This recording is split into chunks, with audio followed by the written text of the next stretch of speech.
पूज्य और प्रणव में हमारे आदरणीय प्रबंधक जी के पिता श्री राम दीक्षित जी के नाम पर ये प्रस्थापित विद्यालय श्री राम दीक्षित विद्या मंदिर इंटर कॉलेज हजरतापुर में आकर के मैं बहुत खुश हूं और गौरवान्वित हूं। आपने मुझे आज 26 जनवरी के पुण्य अवसर पर राष्ट्रीय पर्व पर ध्वजारोहण के लिए आमंत्रित किया और आप सभी को उद्बोधन देने के लिए भी आमंत्रित किया। आपने मेरा स्वागत किया, आपने मेरा अभिनंदन किया। मैं इसके लिए आपका हृदय से बहुत बहुत आभार व्यक्त करता हूं।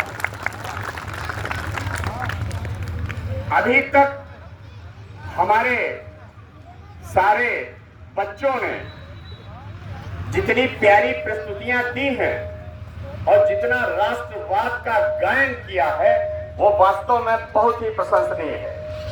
मैं इस सबसे बहुत गदगद हूं, प्रफुल्लित हूं। इस कार्यक्रम की अध्यक्षता कर रहे हमारे श्री के दीक्षित जी, जिनका परिचय मुझे देने की कोई आवश्यकता नहीं है। उन्होंने समाज सेवा का, राष्ट्र सेवा का जो महान व्रत लिया है, मैं उससे बहुत प्रभावित भी हूं, मैं उससे बहुत प्रेरित भी हूं।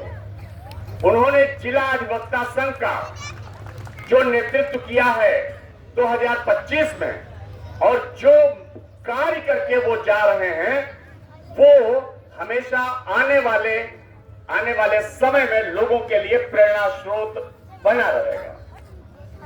तो श्री के दीक्षित जी, हमारे प्रिय श्री अख्तर भाई जी, इस क्षेत्र के ग्रामवासी जन, इस विद्यालय के सभी सम्मानित शिक्षकगण, सम्मानित प्रधानाचार्य जी, सम्मानित शिक्षिकाएं और सभी प्यारे प्यारे विद्यार्थियों,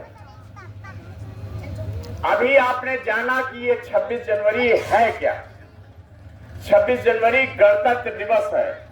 मैं नहीं जानता कि इसमें गणतंत्र दिवस को समझने वाले कितने लोग हैं, लेकिन मैं बताता हूं कुछ चीजें। जैसा कि हमारे श्री दीक्षित जी ने मुझे कहा है कि मैं कुछ स्वतंत्रता दिवस के बारे में भी बताऊं और कुछ गणतंत्र दिवस के बारे में भी बताऊं।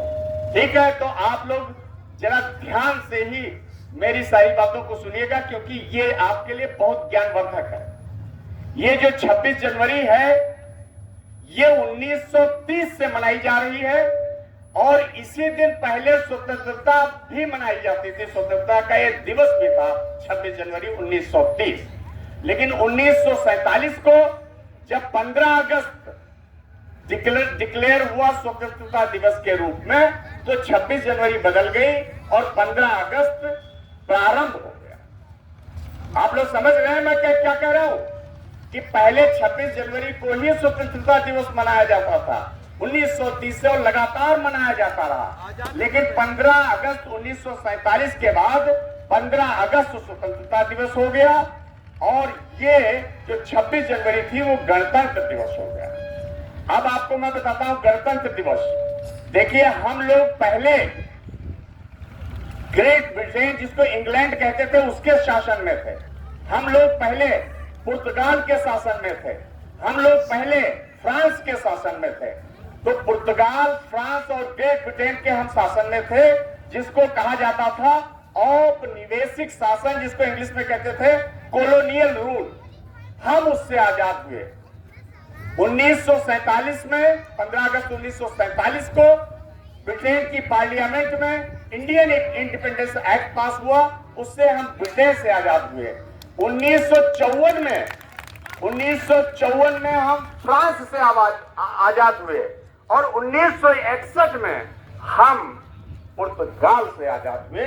तो अब आप लोग जानिए कि आप यही नहीं समझिए कि हम सिर्फ ग्रेट ब्रिटेन के गुलाम थे, हम पुर्तगाल के भी गुलाम थे और फ्रांस के भी गुलाम थे। तो तीनों से हम आजाद हुए। वो आजादी आज हमारे पास है। देखिए, गणतंत्र का फिर क्या मतलब हुआ। गणतंत्र का मतलब हुआ, पहले तो यहाँ अंग्रेजों का शासन था, अब यहाँ भारतीयों का शासन है भारतीय नागरिकों का शासन है। तो जब जिस देश के नागरिकों का शासन हो, जनता का वहां के शासन हो, तो उसको गणतंत्र कहते हैं। ठीक है, आप लोग समझ गए नहीं समझ गए? अगर वहां उस देश के नागरिकों का शासन हो, वहां की जनता का शासन हो, तभी उसको गणतंत्र कहते हैं। गण माने लोक, उसी को लोकतंत्र भी कहते हैं। तो आज हमारा देश एक लोकतांत्रिक गणराज्य है। आप लोग समझ रहे हैं ना? आज हमारा देश एक डेमोक्रेटिक रिपब्लिक है, लोकतांत्रिक गणराज्य है। आज हम एक संप्रभु देश हैं जिसके ऊपर किसी का नियंत्रण नहीं है। आज नियंत्रण है तो हमारे सारे देशवासियों का।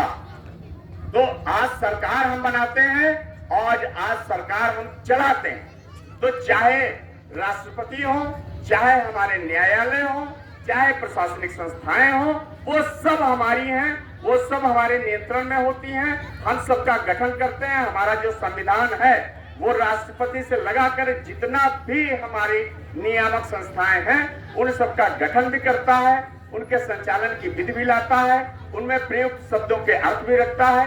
तो इस तरीके से हमारे पास एक भारतीय संविधान है और ये विश्व का सबसे बड़ा संविधान है, सबसे बड़ा लिखित दस्तावेज है, जिसमें पहले तो 395 अनुच्छेद होते थे, 22 भाग होते थे, 8 अनुसूचियां होती थी। लेकिन अब मॉडिफिकेशन के बाद, एडिशन के बाद उसमें लगभग 470 अनुच्छेद हैं, 25 भाग हैं, 12 अनुसूचियां हैं। तो इस तरीके से वो बड़ा बेहतर हो रहा है। और हम ये भी काम करते हैं कि ऐसे अनुच्छेद जो अब आज के समय के लिए उचित नहीं है, उनको हम वहां से निष्क्रिय भी कर देते हैं, हटा देते हैं। तो ये भारतीय संविधान है जिसमें इस देश की समग्र संरचना होती है। पूरा देश जो बनता है उसके संचालन की जो संस्थाएं हैं वो सब उसी के द्वारा गठित होती है। इसीलिए उसका क्या नाम है? कॉन्स्टिट्यूशन। कॉन्स्टिट्यूशन का मतलब है जब वो संस्थाओं का गठन करता है, वही हमारा फिर पूरा शासन करती है। तो आप सभी को देखिए, आप सभी लोगों के लिए क्या जरूरी है? आप सारे बच्चों के लिए जीवन में सबसे ज्यादा जरूरी है आत्मविश्वास, आपके लिए जरूरी है ज्ञान, आपके लिए जरूरी है संकल्प, आपके लिए जरूरी है स्वप्न, आपके लिए जरूरी है निरंतर अध्ययन करना और अपने ज्ञान का विकास करते चले जाना। आप भारतीय संविधान नहीं जानते हो, आप देश का लोकतंत्र नहीं जानते हो, यहाँ की राजनीति नहीं जानते हो, यहाँ की जितनी व्यवस्था देने वाली संस्थाएं उनको नहीं जानते हो, तो आप अपने जीवन में विकसित नहीं हो सकते। आपके पास स्वप्न होना चाहिए, ज्ञान होना चाहिए और आत्मविश्वास होना चाहिए।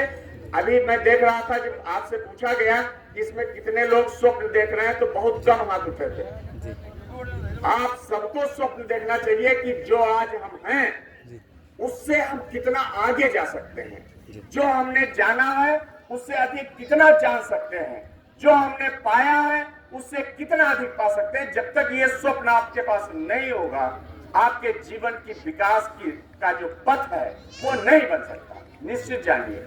तो आप यहाँ शिक्षा ग्रहण करने के लिए आए हैं, आप अपने जीवन के निर्माण के लिए यहाँ आए हैं, आप अपना आत्मविश्वास यहाँ इकट्ठा करने के लिए आए हैं, आप जीवन में अनुशासन सीखने आए हैं, आप अपने जीवन को बेहतर और श्रेष्ठ बनाने के लिए यहाँ आए हैं। इस भाव से आपको यहाँ शिक्षा ग्रहण करनी है। इसके लिए आपको अपने शिक्षकों का सारा सम्मान करना है, गुरुजनों को पूरा आदर देना है, उनसे जो प्रेरणाएं मिलती हैं, उनसे जो शिक्षा मिलती है, उनसे जो मार्गदर्शन मिलता है, उसको आप सभी को हृदयंगम करना है। ये मूल बिंदु है, ये मूल चीज है जिसको आपको समझना है।